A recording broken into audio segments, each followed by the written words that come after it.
We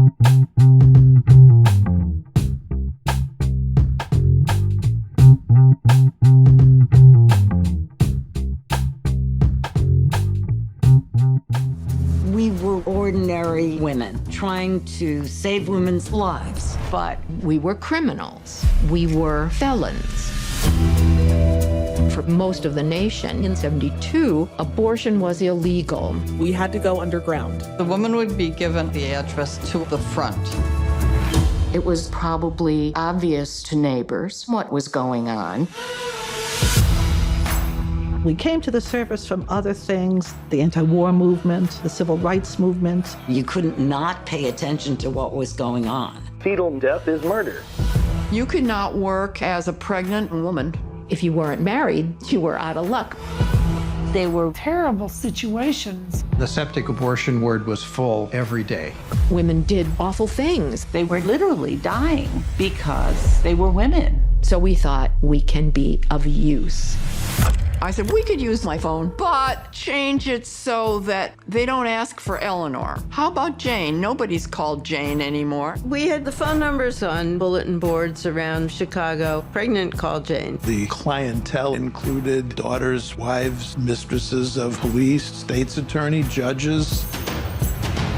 It dawned on me how big an issue this was.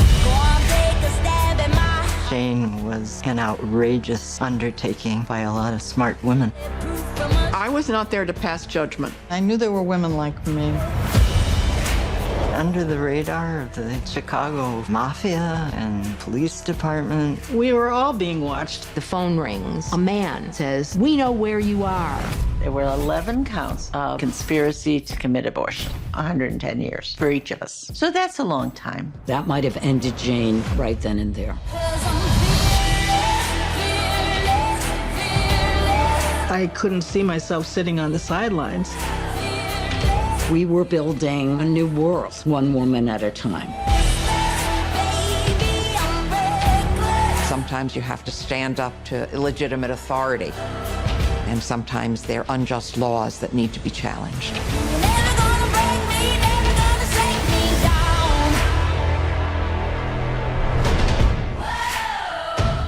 You started. How are you? All right. How are you? Good. We've met, right, in the past? We must have, right? Because Yeah, we were we met around Jane Fonda and 5 Acts. okay. Well, it's so. Thank you for making the time to do this. I'm thrilled to talk about the film and to Yeah. Yeah, it was very, very powerful, and I guess, is it timely and relevant, Maya? Arguably. Just a wee bit. Yeah. I know. We Tia and I were somewhere, Cleveland, I think, film festival, and ran into Daniel, who made the Navalny film, and he was talking about how timely his film was, and we have officially blown him out of the water. Yes, exactly. You trumped. Yeah. Unfortunately, of course, it goes without saying, but Adam, nice to see you. It's great to see you. It's been ages, and you look wonderful, and so good to see you. So good to see you. How's it going? How are you doing? How's your family? Good. Yeah, very good, actually. It's very different since the last time we talked. Things have changed quite a bit in my world, but in only the best of ways. So.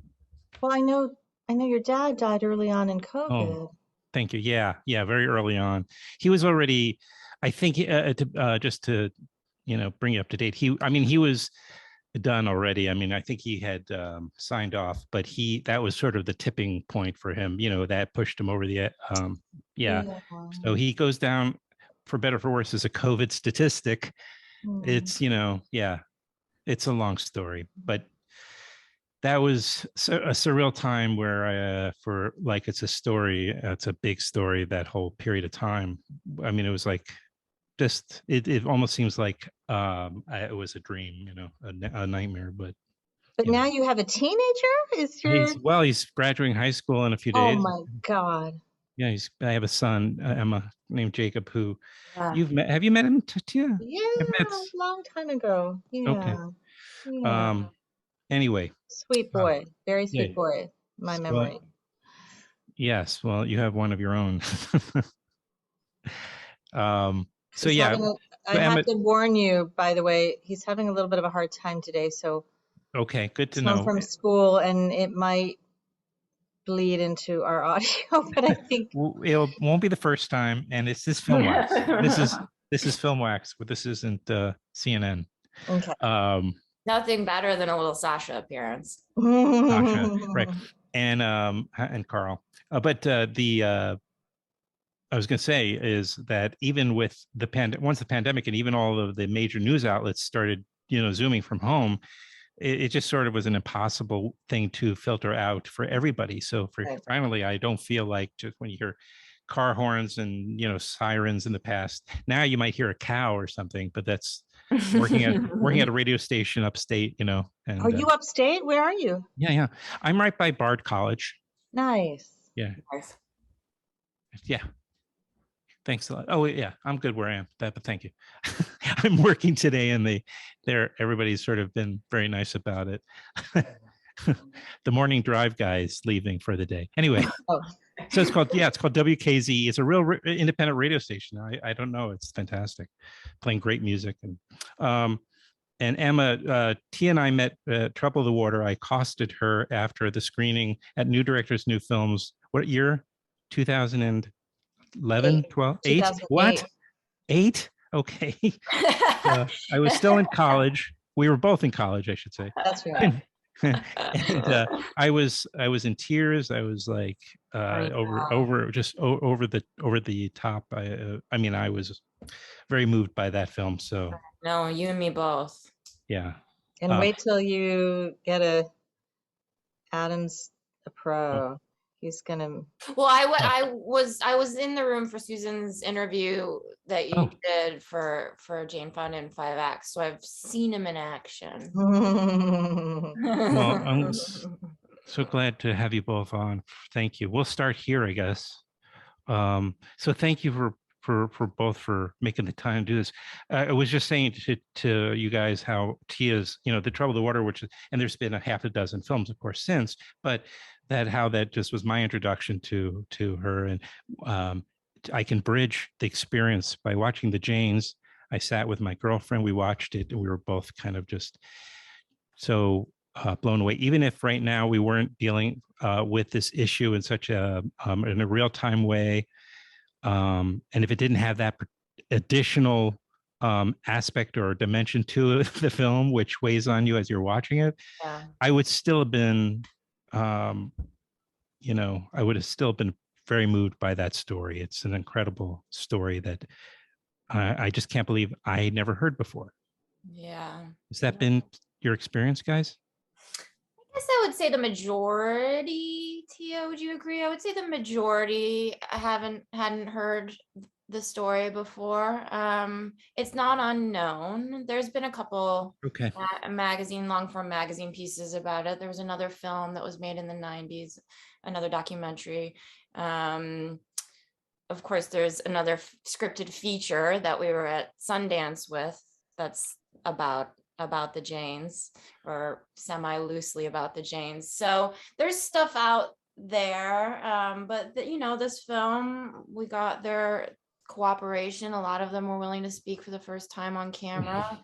I think they were feeling the pressure of what was going on in this country too, and are savvy enough to know that they could contribute by sitting down in front of the camera and sort of testifying to what this country looks like when women don't have the right to make this decision for themselves. So they could be of use, as they like to say, again. Right. Oh my God. Yeah. And what's just occurring to me is, like, over the course of the production and the post-production of this film and going into distribution of it, HBO is going to premiere it on June 8th, that as this whole experience is going on, the Roe versus Wade is unraveling in front of you. I mean, in front of us. What the conversations and the experience. I mean, and then you guys are the conversation. I'm curious about what the conversations and the time together with these women, the Janes, must have been like. What was that like, Tia? I mean, I think we've all been on the edge of our seats. You know, this overturning of Roe has been looming. You know, Right. at first it felt like in the distant future. Now it's, you know, we're on the eve of that.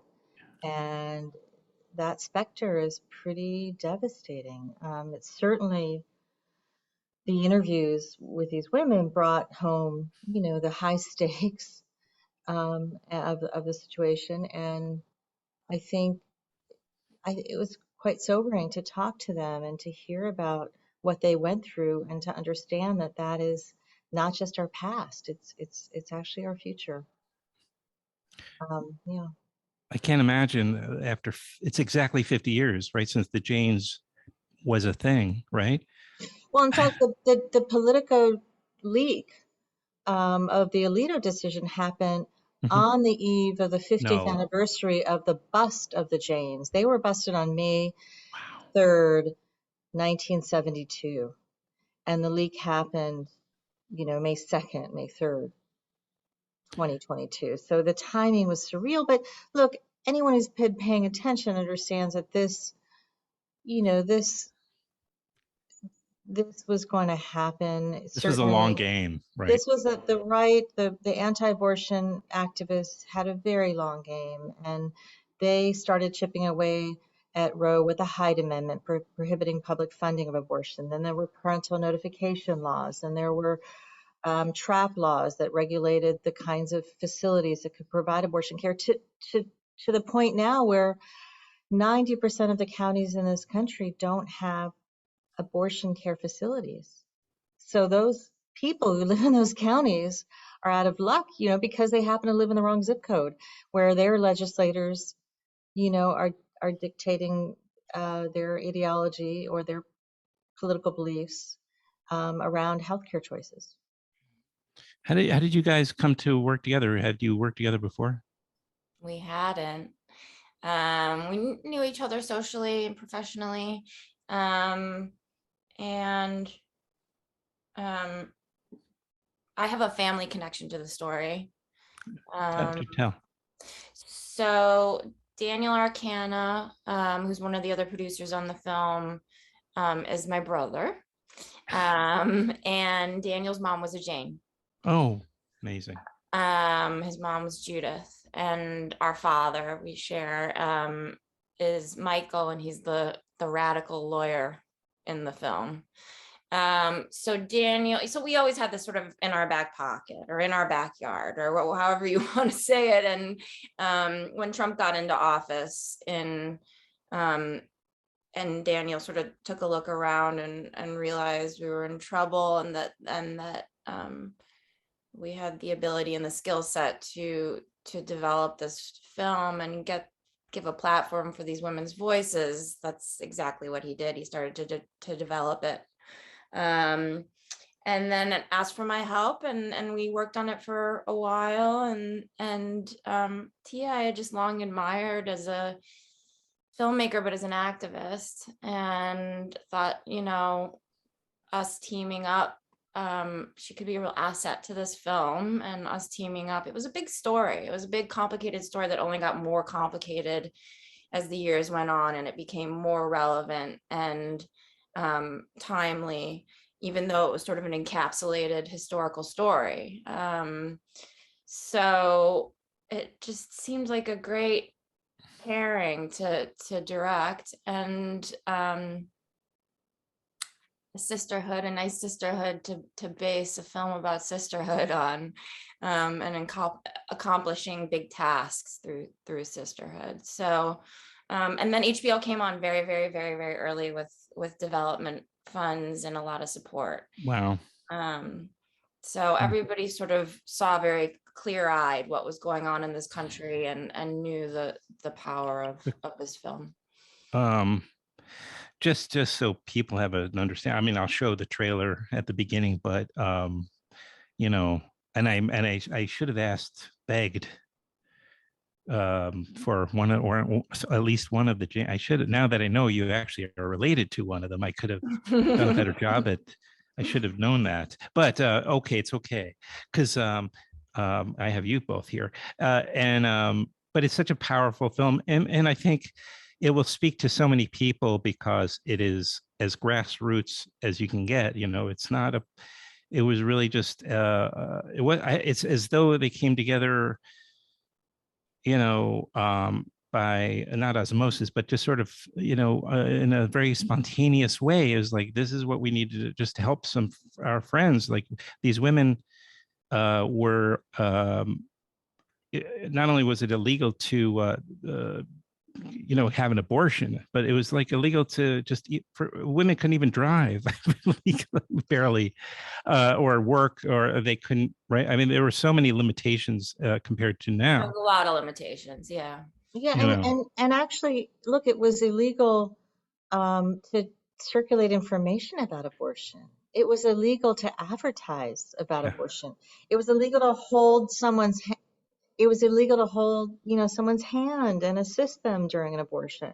Well, The we're laws, getting back there again too. Yeah. yeah, and in some ways even worse. So these women came Right. together. They came out of the civil rights movement, and they came out of the anti-war movement, and they came out of the student movement. They all had some training as activists. They understood the importance of resisting authority and civil disobedience, and they put those values, and those tactics to work on this front, this very important front, where women were literally dying because they didn't have access to abortion care. Mm-hmm. Right. Yeah. And 50 years later, here we are. So how did you guys, the JANES, the documentary, it's an HBO documentary, which is going to premiere or debut on HBO, and I assume HBO Max on June 8th, co-directed by Tia Lessin and Emma Pildes. Did I pronounce it? Yeah. Pildes, excuse me, Pildes. Yeah. And how did you guys closed the Human Rights Watch Film Festival last week? Did you not, or 2 weeks ago, or something like that? Yes. How'd that go? And what were, and I assume a number of the original JANES were there, as though they were later on replacements. It's not like a rock band, but although they are a bit rock of stars. Yeah. But that had to be a very, very intense Q&A, I'm guessing. Yeah. I mean, that was incredible. Moving too. Yeah. Incredibly moving. They've done a few of these festivals with us. Tia and I were very moved by being part of the Human Rights Film Festival, just because what it says, right? It says that very clearly that reproductive rights are human rights, and that the Human Rights Watch is making that statement. So that in and of itself was very, very meaningful to us to be part of that festival. And the JANES were there and spoke. The real party was Doc 10 in Chicago. That was 10 of the that's where they were, where this takes place, right? That's where it takes place. Yeah. So it was a hometown screening for a lot of people, and there was 10 of the women on stage with us during the Q&A. So Tia and I sort of stepped back and let it ride. It was really, they can. How many were there originally? I'm sorry, I interrupted you. How many were originally JANES were there in the, is it hard to say because there were some that were, I mean, there were dozens. There were dozens. I've heard as high as 100, but over time. Right. And at any given time, there might have been 20, 25 people. But there were also a whole network of supporters. There were people throughout Chicago who loaned their apartments to serve as waiting rooms, as what they called the front, or as drivers, or as they loaned their cars so that women could be ferried back and forth between the front and the place where the abortions were performed. There were doctors, who served as backup if there were complications, and there were lawyers like Emma's father who provided legal services for free, when. So it was a real network. it was an incredible network. I say it takes a village to do Write that to do down. this work, to provide abortion services, and a lot of people showed up for these women. Hmm. And yeah, and so and many, because it is 50 years, but they were in their 20s and 30s, right? Most I guess the majority the youngest childbearing. Yeah. I'm sorry, you mean the Janes or the Yeah. people that came through the service? I mean, the youngest Both. was 19. Yeah, but yeah, okay. Right. So it would make sense. Many of them would be still around kicking and screaming at this point, I'm sure. Yeah, I'm just, I can't imagine the sense of, as you're saying, being ignited or for right now, but also just a sense of outrage that all these years we're back to what feels at times like square one, or square, maybe even negative one. Absolutely. I think it is -1 because Yeah. there are a lot of laws that are being passed right now that are far worse than anything that was on the books pre-Roe. And it's devastating that we're doing that. We're having the same conversations 50 years later, even though the vast majority of people in this country believe in the rights of women to choose. Well, I'm guessing that this, with the premiere of the film, it's sort of, is it the end of the road in terms of you guys working behind the film, and moving on to other things, or is there still work to be done with the film and the impact it can have? Well, I think we have a long road in this fight in general. So I think Tia and I hope to do whatever we can with this film. We've been entrusted with telling these women's story. They're going to hold us accountable to use it. I mean, really use it. I mean, if they were willing to sit in front of the camera and speak about their illegal activity from 50 years ago, or their own choices around abortion, then we have a duty to use this. And we feel very fortunate to be part of this conversation at this moment, that we have something to contribute. So many times in your life where you feel like you can't do anything on a day-to-day basis or in general. So we feel very fortunate to have this film. We want to go to college campuses. We want, whatever we can. We are filmmakers. We believe in this medium, and the power of this medium. And so we're going to serve that up as best we can. Well, thank you both for coming on and talking to me about this great documentary. It's called The Janes. And again, it's directed by Emma Pildes and Tia Lessin. And everybody should see the film. That's all I'm going to say. I mean, that's just I'm going to encourage everybody to see this. So if you have to subscribe, do that. Whatever you got to do, see this film.